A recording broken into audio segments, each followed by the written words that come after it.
Hello there, this is Darlington Gospel, and in today's tutorial I want to show you how to programmatically send ethers between two Ethereum addresses all over the EVM compatible chain. That means this method I'm going to show you will work for Polygon network, will work for Avalanche, will work for ETH mainnet and all the test nets.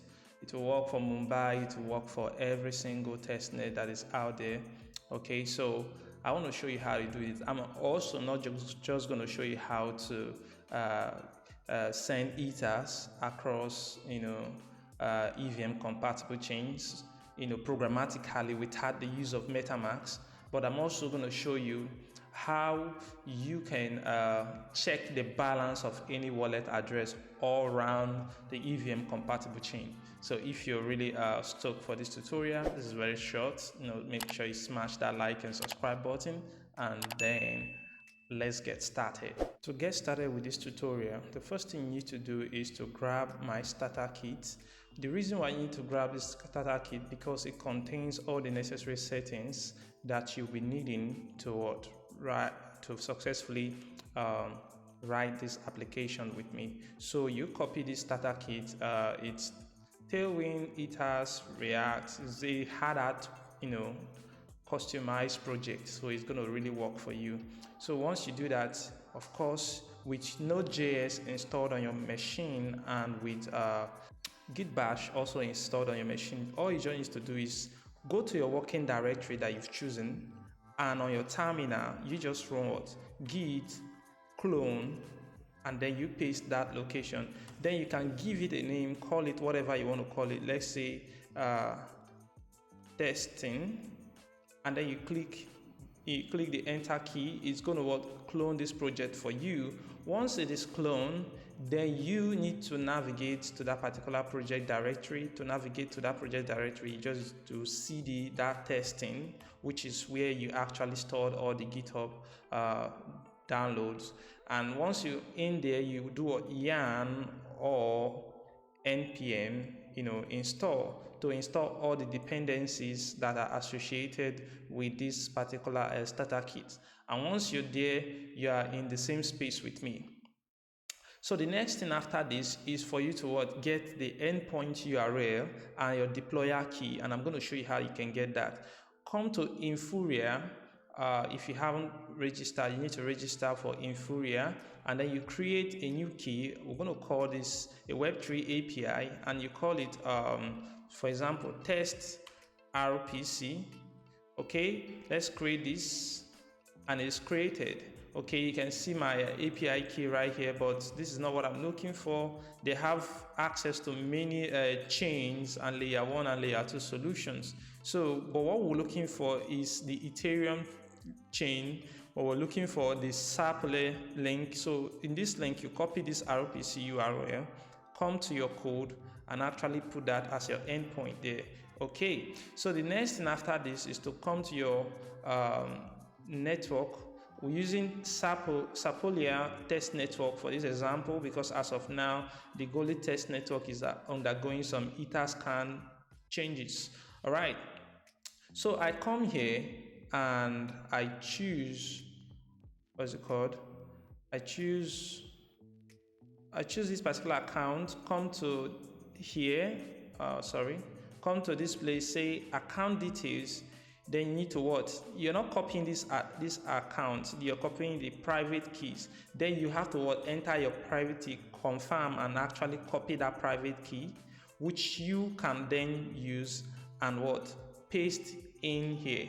All right, you paste it here, but this is just an example. I'm going to pause this for a moment and then actually update my .env file, which I'm not exposing. This is just the .env, the example one that I'm just showing you. So I'm just going to pause there and get that updated, then we'll continue. Okay, I have successfully updated my .m file with my private key and which is my deployer key, and actually the endpoint as well. So I've done those two. The next thing I want to do now is to start structuring how the transaction code, how you're going to do it step by step to get it to work for you. So here's an example. When you come here, you need to import ethers, but not from ethers, but from hard hat. Okay, you need to import that because this ethers that comes from hard hat has all the it's actually merged with hard hat. That gives you some certain advantage to do this, and it's very useful when you're doing things like testing and deployment. All the hard hat framework just compiles all of these things to you in one space. So you import it from hard hat, don't import it from ethers itself, else it will give you some errors. Okay, after you do this, you need these two functions. These two functions are responsible for converting ethers to we, because that is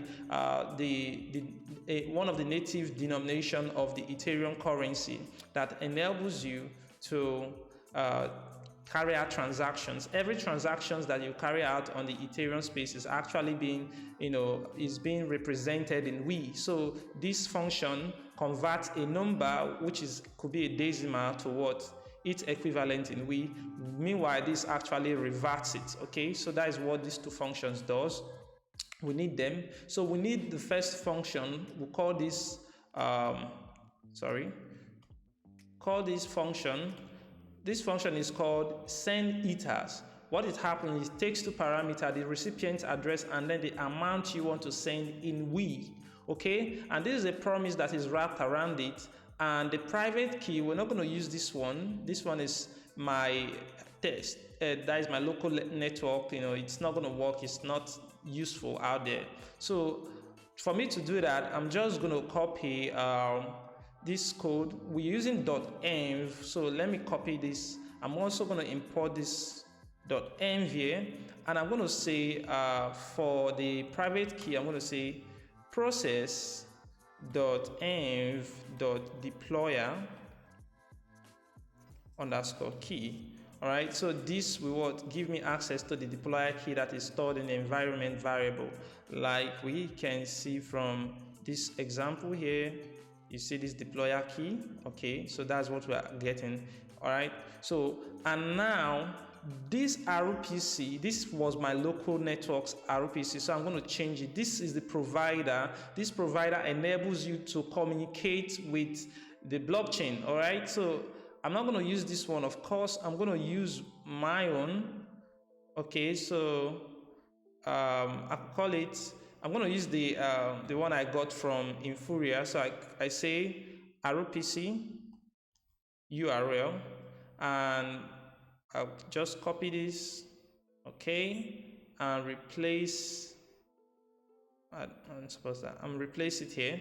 So this is what the RPC URL, and this is my private key. I'm just going to pass my RPC URL here, RPC URL, okay, and then with this, I can create that wallet or have that instance of that wallet so that I could operate with that wallet. So this wallet here, I'm basically saying that that I'm calling ethers and then the wallet class, and I'm passing the private key and also the provider. The provider has information of the blockchain that you're trying to communicate to. In this case, this blockchain is the Sequoia test network. All of those things are captured within this provider here.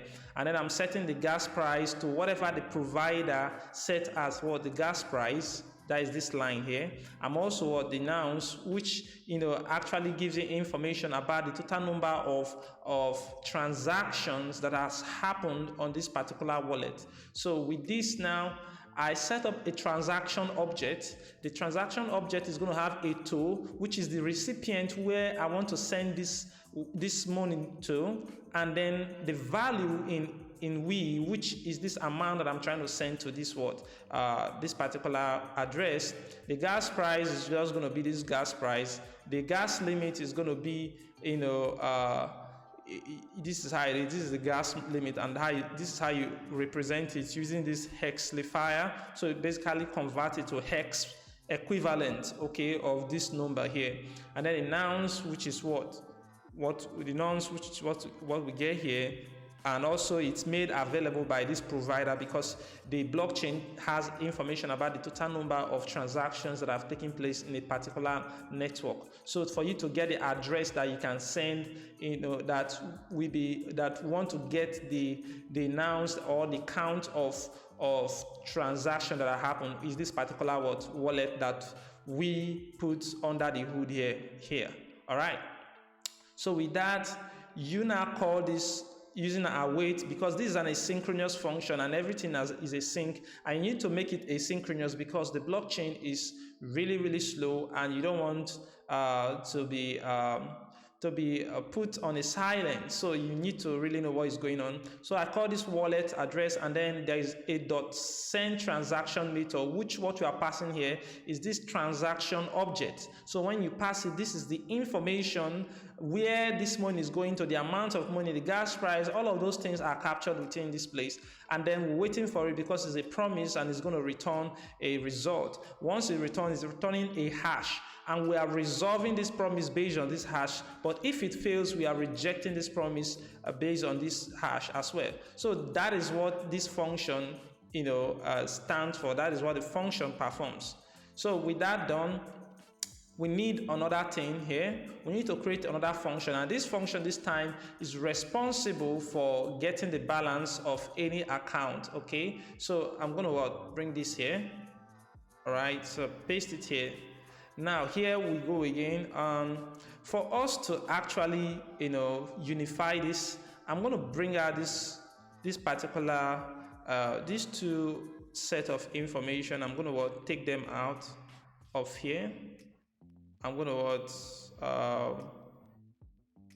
just bring them out to this place. Okay. Yep. So I'm gonna bring them here. All right. So and here as well. I'm gonna do this as well. I think I should just. Anyway, let me componentize them in case I'm going to need them later. So I'm going to just copy this set of information here as well and come here and paste. All right, so I'm going to remove this provider here because I'm using the same network. All right, so take note here, pay attention. Let me remove this. This is not needed. This RPC shows the particular blockchain that you want to access. Okay. This is the blockchain that you're trying to access, all right? So all the accounts, all the checking of balance and all that has to be for that particular network. But for example, if this RPC points to a Polygon network, so only Polygon accounts can be checked on. But if you're going to Avalanche or something like that, you have to supply an Avalanche endpoint as well, and you can put it all together here. So the same procedure here. This takes this get balance is a function. It receives a wallet address that you want to check the balance of that particular address, and then we get the RPC where the RPC basically is the computer or the endpoint where we are having access to the blockchain, okay, and it is provided to us by Infuriator. So now you get this JSON RPC provider.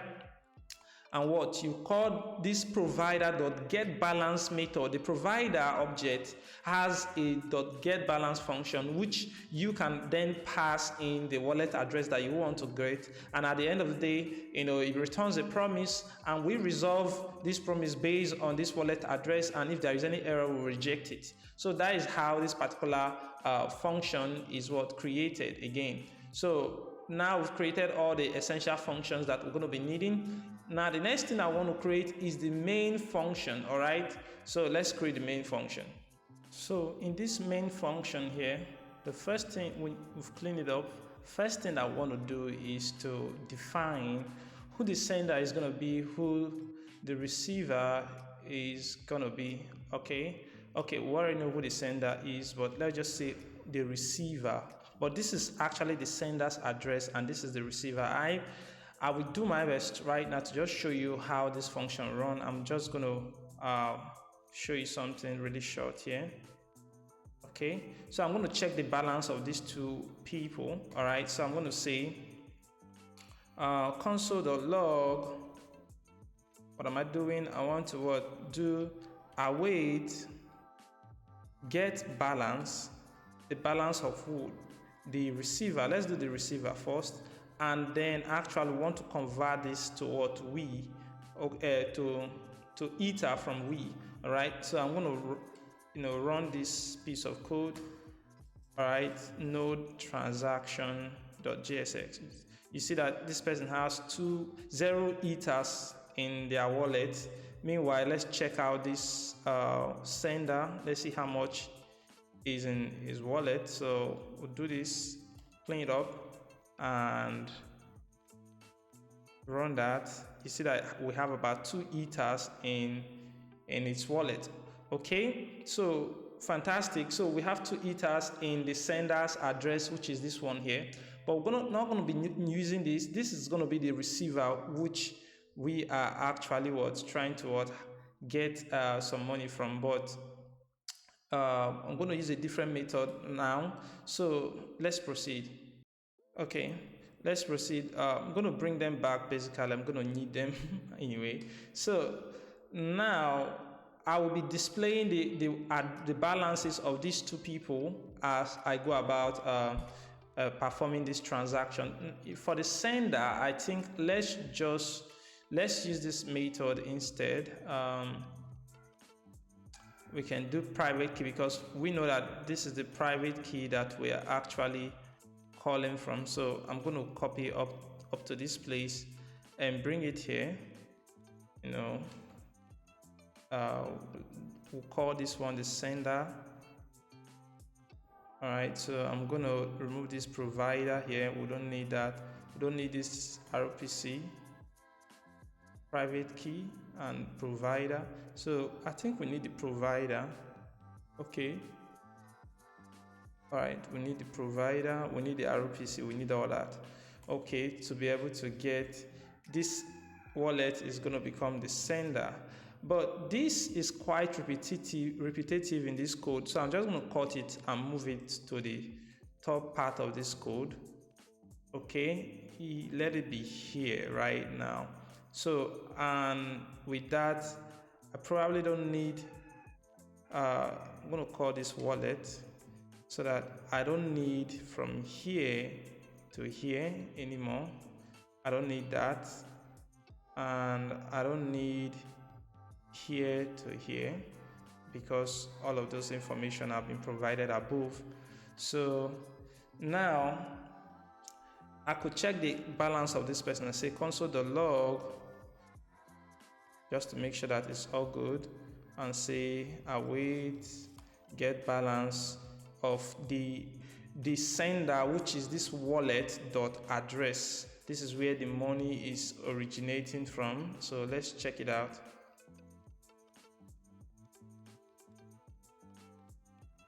All right, you can see that I have 0.2 ethers. This is equivalent in we. So now that we have this going on, we're going to proceed and start doing some cool stuff here. First thing I want to do is to define the amount that we want to transact in it. So amount in we is going to be what? I'm going to convert whatever amount I'm going to put into we. So for example, I want to send 0.01. Okay, I want to send, this is the amount of money I want to send, because if you check right here, come here, you can see this is 0.222, but I'm going to be sending 0.01 so that we can see how the money is moving down and then being sent to the next account. And I'm going to display the balances of both the sender and the receiver. So I'm going to call this I'm going to say const, let me bring it out, say const the sender is going to become equal to this wallet dot address, so that it will not be it will be uniform. So I'll paste this here. Okay, so this is a variable called this is what I'm gonna call this like this. Let's keep it this way. So no, let's leave it like that. So anything that has a dot address after arrow, sorry, sender, receiver,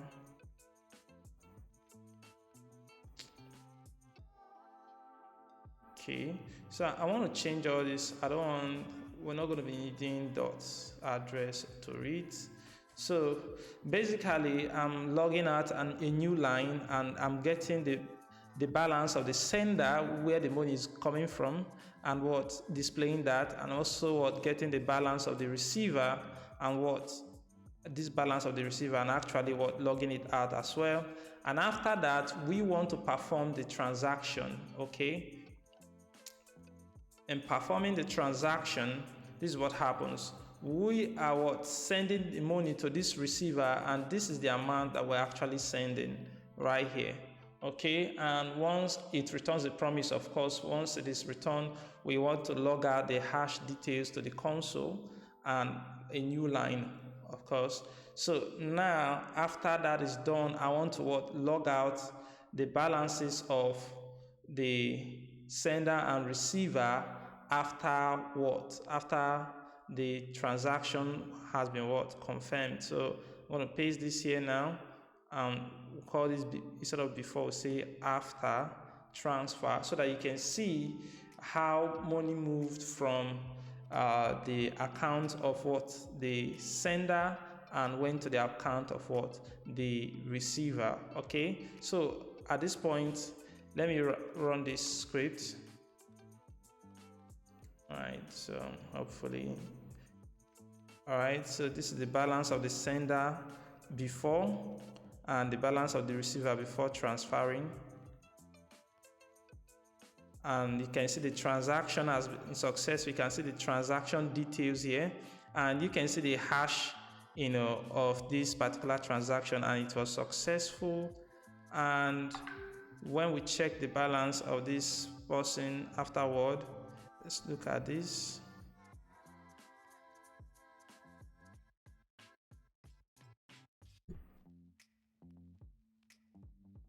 Okay, look at the value that was actually sent, across, and this was what came back. Obviously, there may be some more currency here. So let's just check the balance of this person.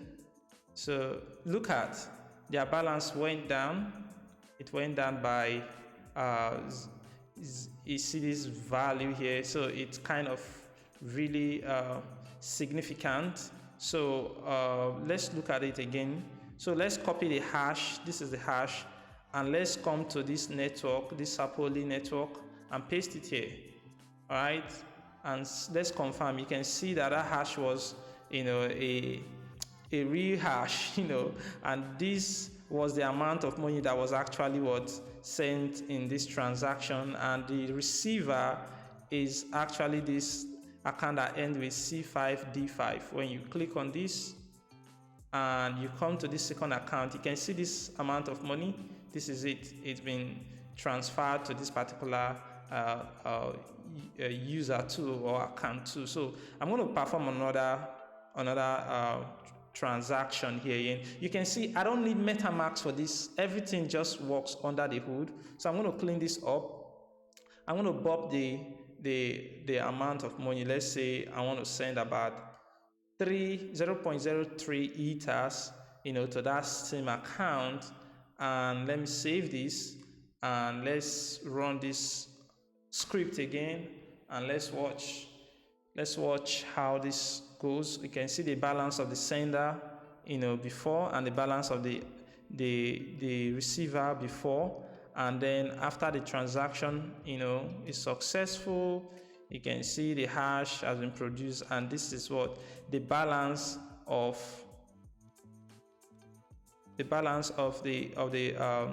receiver afterward, and then the balance of the sender, afterward, and then the balance of the receiver afterward. What is happening is that this particular one is kind of taking a little bit of time to update, but let's see that. So the balance of the sender and receiver is taking some time to update, but the balance of the receiver is actually reflecting correctly. And when you check this hash again, you will be able to see the information that went through here. You can see this, and that is what the amount that was actually transacted. Fantastic. So this is how it goes.